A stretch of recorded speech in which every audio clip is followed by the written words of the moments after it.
En esa segunda parte del curso vamos a estudiar lo que son las leyes de movimiento de Newton.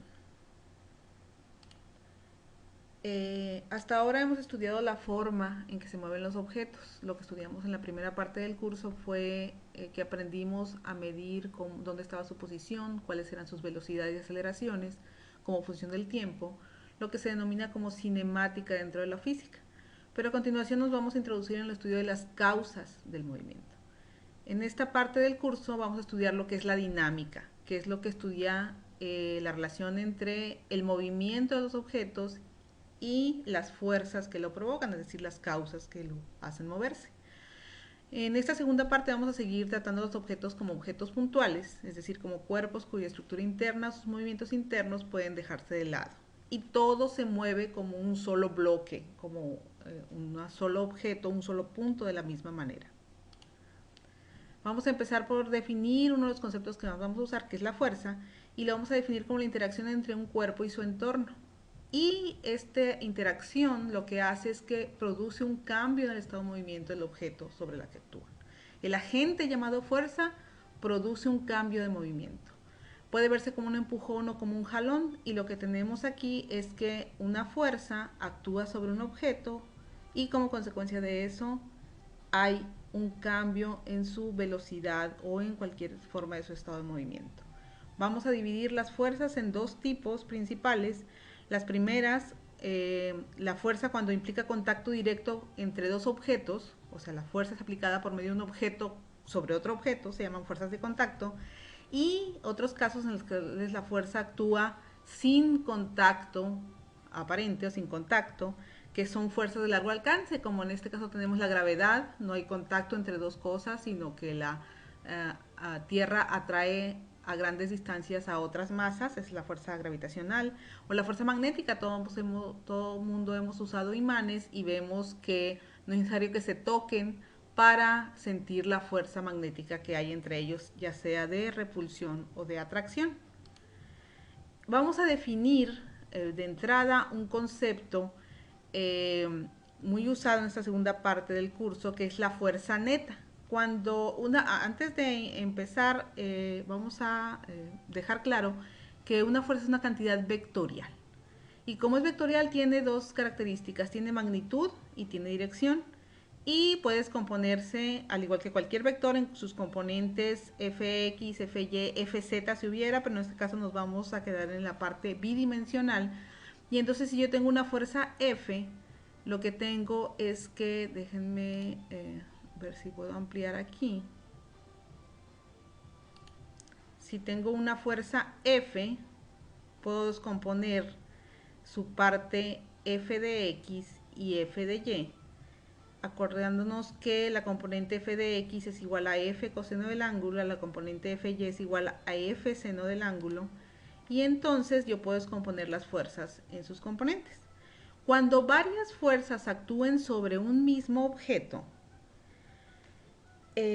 voy a llamar una cantidad llamada fuerza neta a la suma de todas las fuerzas individuales. Por ejemplo, aquí tengo un objeto en el centro, vamos a decir en el origen de este plano cartesiano a la mitad.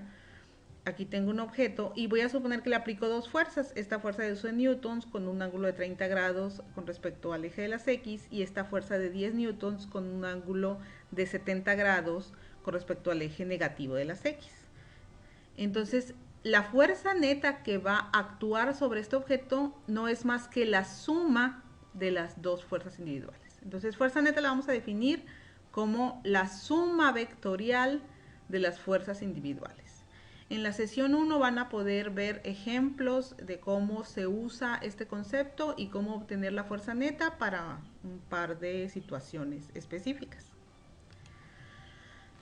Una vez que entendimos el concepto de fuerza y de fuerza neta, vamos a usar para estudiar la dinámica de las partículas las leyes, vamos a decir, de movimiento de Newton, que son las más importantes en toda la parte dinámica de la física. Las leyes de movimiento de Newton fueron descubiertas de forma empírica y formuladas en su forma moderna por Sir Isaac Newton en un libro en 1686. Son la base de la mecánica newtoniana, que es la base fundamental de este curso. Vamos a empezar por estudiar la primera ley de Newton, la que habla sobre equilibrio y sobre inercia. ¿Ok? Para enunciarla, decimos, la primera ley de Newton nos dice que un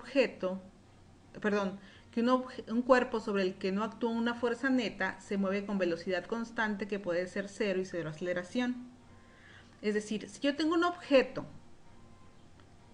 y sobre él no actúa una fuerza neta, este objeto se va a quedar en reposo, o si ya se estaba moviendo con velocidad constante, va a continuar moviéndose con esa velocidad. Repito, un objeto sobre el que no actúa ninguna fuerza neta, si está en reposo, va a continuar en reposo. Si se estaba moviendo a velocidad constante, va a continuar moviéndose a velocidad constante siempre, siempre, siempre, hasta que haya alguna fuerza que lo detenga. Si no hay fuerza que lo detenga, nunca se va a detener. Debemos notar que aquí dos cosas. En ausencia de fuerza neta, un objeto en reposo va a continuar en reposo. Y dos, un objeto que se esté moviendo a velocidad constante lo va a seguir haciendo indefinidamente hasta que exista una fuerza que cambie su velocidad.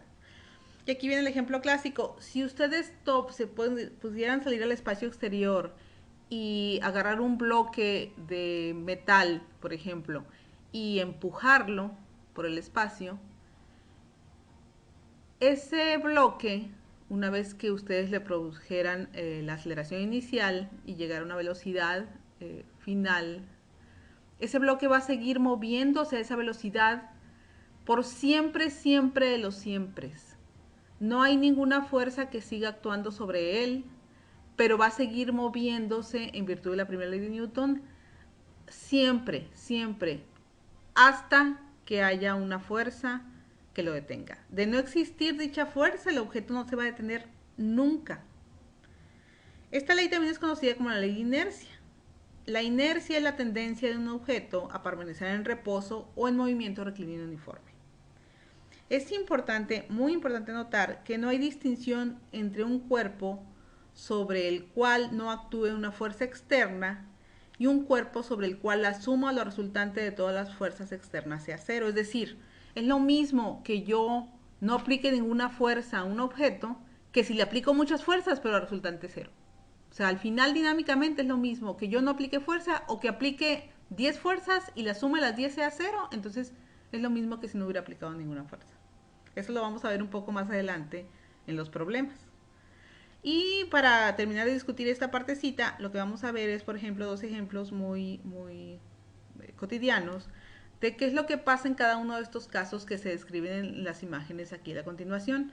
En esta imagen de acá todo el mundo lo hemos visto, es el clásico truco donde hay un florero, una botella, una mesa servida, lo que sea, y alguien con mucha rapidez jala el mantel o una hoja o lo que sea que hay debajo, lo jala, y entonces lo que tenemos allí es que si las cosas se hicieron bien, el objeto permanece sobre la mesa. ¿Qué pasa allí? Pasa que según la primera ley de Newton, la inercia del objeto, la masa que tiene, hace que tienda a estar en reposo. Cuando yo jalo este mantel, hay una fuerza de fricción, lo vamos a ver un poco más adelante, definir lo que es la fuerza de fricción, pero hay una fuerza que tiende a jalar el objeto con el mantel. Si yo lo hago muy lento, pues sí voy a jalar la botella, pero si lo hago muy rápido, lo que va a pasar es que la interacción es muy breve, casi insignificante, y entonces este objeto, si está en reposo, va a tender a estar en reposo. Ahora, ¿qué pasa en esta parte de acá de la derecha de las imágenes? Aquí tenemos un muchacho que va en una bicicleta y que por alguna razón la bicicleta topa con algo o frena de repente y el muchacho sale disparado. ¿Por qué? Porque ahora tenemos un cuerpo que se estaba moviendo con cierta velocidad constante. El muchacho va con su bicicleta bien feliz hasta que de repente algo detiene la bicicleta. Entonces, algo detiene la bicicleta, pero su cuerpo que estaba a velocidad constante tiende a seguir en esa velocidad constante por la primera ley de Newton. Y entonces, si no hay nada que lo amarre a la bicicleta, su cuerpo que tiende a estar en estado de movimiento va a continuar así y va a salir desprendido de la bicicleta. Es por eso que los automóviles tienen cinturones de seguridad, porque cuando algo frena el carro, pues el carro es el que se frena, el carro es el que sintió la fuerza que lo frena, pero nuestro cuerpo tiene la tendencia a seguirse moviendo a velocidad constante y entonces nuestro cuerpo sale despedido hacia adelante. Por eso necesitamos algo que nos amarre al objeto que es frenado para no seguir, que nuestro cuerpo no continúe con el movimiento inicial que tenía. Entonces, estas son como dos formas sencillas de ver lo que es la primera ley de Newton. Y a continuación, lo que pueden hacer es irse a la parte de solución de problemas, la sesión 01. Allí voy a poner algunos problemas relacionados con este concepto de primera ley de Newton y la parte de equilibrio en dos dimensiones y ejemplos narrados sobre problemas que van a elaborar ustedes.